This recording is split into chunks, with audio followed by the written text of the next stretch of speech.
Hi all, and welcome to this SketchUp tutorial in which we're going to draw a basic garden shed.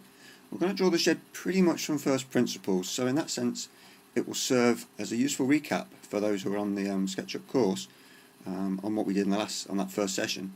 But also, if you're new to SketchUp, it will perhaps introduce some of the basic concepts and also really working with axes. If you open up a SketchUp window, you should pretty much see the menu I've got here. This toolbar we introduced in the class. You don't have to worry about that particularly because we're just going to use the top standard toolbars for this session. And these little start, drawing and end, they're just there to help me do in the movie, so you won't see those, so no need to worry about that. Right, so let's crack on and start drawing this basic shed. So first off, we're going to select this rectangle tool and we're going to click on it. We're then going to take it down and we're going to be clicking on the origin there. We're going to click once with a left click and we're going to start to drag it out.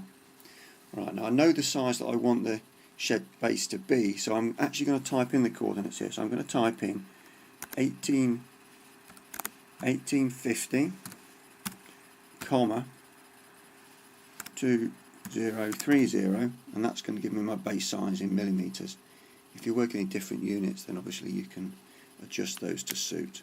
So then we in my case I'm going to hit the return key, and there you can see I've drawn a simple rectangle which is going to serve as the base to my shed. Right, I'm going to scroll in. I'm going to do it using the mouse wheel. That's just going to take me a little bit closer. Right, now we're going to select the pencil tool, and we're going to start drawing one of the sides. So we're going to take the pencil down so it goes onto that kind of far corner, and we're going to see this end point come up. At that point we click with the left button, and now we're starting to draw. So as you see, I can draw it off at an angle, in which case it's just a black line. I want to draw it on the blue axis, so I know I'm going vertically up. So I'm going to keep it on that, and now I'm going to type in a dimension which is 1600. So that's 1600 millimeters for me, and again I'm going to hit return. So there you go. Now I've drawn the start of that back side of the shed. So I'm going to go across now. I want to keep it on the green axis. So there we go, green axis. So that's telling me I'm drawing parallel to this edge of my base because that's on the green axis.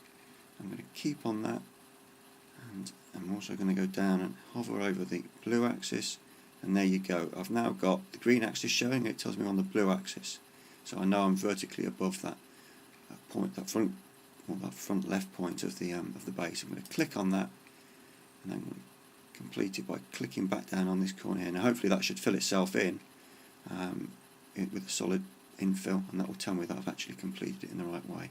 So we click, and there we go. We've now drawn the back face of the shed.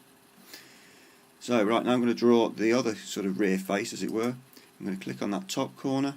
This time I'm going to go down to this corner here. I'm going to come up on the blue. Now when it tells me it goes red, it's telling me I'm drawing it parallel to this axis, which is above this edge of the shed. So I'm going to go up and it's going to go red. So I click again, left click, and then I go back down and I click, and again, now I've drawn that rear face. You can repeat that process, this time for the front. So I'm going to come across, and this time what I've done is I've drawn it parallel to the red and the green. That's fair enough. I could also draw it by going down to the blue one here, or this corner here, and coming up on the blue as I did before, and it will go green. There you go, I've got that, and I can then complete that face. We've now got 1, 2, 3 sides of the shed drawn. We can complete the last side simply by doing that. Bang, that's filled it in. That's also given me a top surface to the shed, so it's now drawn a box. What I want to do now is I want to give this a very simple pitched roof. So I'm going to go with my pencil tool to this front top edge until it says midpoint. So I can go anywhere along that edge. It's red. As I come across that edge, it's going to go blue. There we are, we're on the midpoint. So I'm going to click, left click with my mouse, and now I'm going to go back on the green axis, and I should see midpoint on the back edge there. So I'm going to click again. That's going to serve as my roof line. So we're going to click on the select tool, we're going to select that line, and I'm going to go to the move tool, and just for simplicity we're just going to lift that up by say 300. So I'm going to type in 300, and there we go. We've drawn a very simple shed shell. Using this orbit tool we can have a quick sort of pan round and see what we've got. We've obviously got the 4 sides, we've got a simple pitched roof, and we've also got a base underneath. So we can be do a lot more with that now, and we'll use that in the next session. So that's it for now. And there she is. There she is, a very simple, basic garden shed shell. Join me next time for more SketchUp tutorials.